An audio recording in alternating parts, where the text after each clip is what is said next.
Now we have done the serpentine exercise at a walk, and now it's time to do it at a canter. Don't be afraid to practice it at a canter. Again, it doesn't have to look real pretty. All you're trying to do is get the horse to understand that when you pick up on the reins, that you're going to change directions, and you're using the change of directions to get him to slow down. So as we practice it, again, it's going to feel real awkward.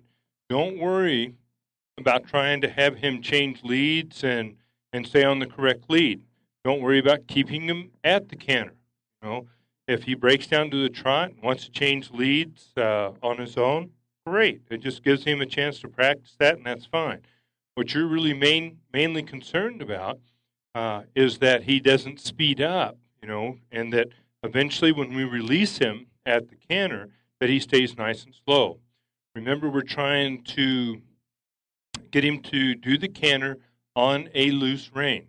Now, it takes some practice, but for the most part, you can accomplish it. And again, as the horse changes directions, the neat thing about the walk and the trot and the canter, at first, what's natural for a horse to do is when he turns to the right, that he leans to the right. And when he turns to the left, he leans to the left. Now, we really don't want him to do that.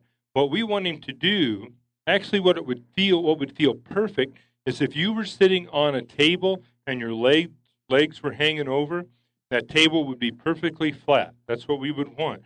That's what the saddle should feel like. As we're changing directions from left to right, then what we want this saddle to feel like is it's perfectly flat. And then later on in the training, we're actually going to want the front of the table, the lip of the table, to lift up, which is what the front of the saddle will do as the horse becomes better collected. So as we practice these exercises and we perfect them here in the arena, then the next thing to do is to go out. Now, we're going to practice all of these exercises in as many different situations as we can possibly think of. From here, we would graduate up maybe to a pasture. And so we're working the horse in a pasture. Again, we'd be by ourselves, and we would work on speeding up, slowing down, changing directions, just as if we were here in the arena.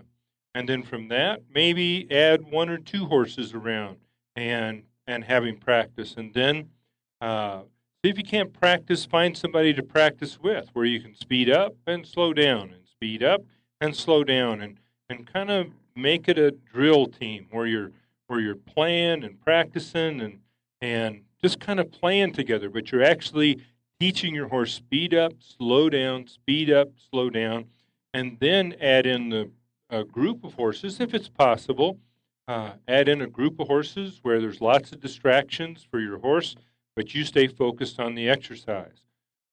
Well, at that point, then, if we feel like we're safe in all those controlled environments, then the next thing to do would be to go out on the trail, preferably by ourselves, and then graduate up, to other horses, etc. Practice the same exercises. Now, the ground's not going to look perfect. You're going to have rocks on the ground, sticks on the ground, bushes, etc. But use those in your training, to help teach your horse to carry his feet better, not to stumble. Always do it in a safe manner. We're going to practice the same exercises in every type of trail situation that we can practice it in, whether it's going up or down hills, whether we're working on going down a narrow pathway. Remember, use a lot of the shoulder control, to slow your horse down. What we're going to use first is the hindquarters.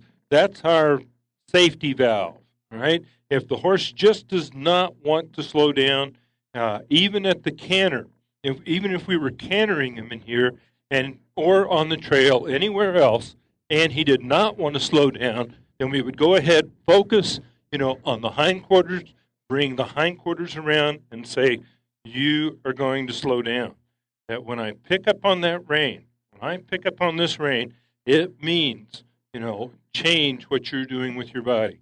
So don't be afraid to practice these, at at a canter, and where you're asking your horse to go off a little bit, pick up the rein slow until pretty soon he gets better and better at working off, a softer and softer rein. Now, as we go out and practice on the trail or somewhere else, he's going to get heavy again. He's not going to respond the same as he did in the arena, not at first. But remember, we're not trying to get our horse to be perfect at first. We're trying to work him in all those different situations so that eventually he is perfect in all those situations.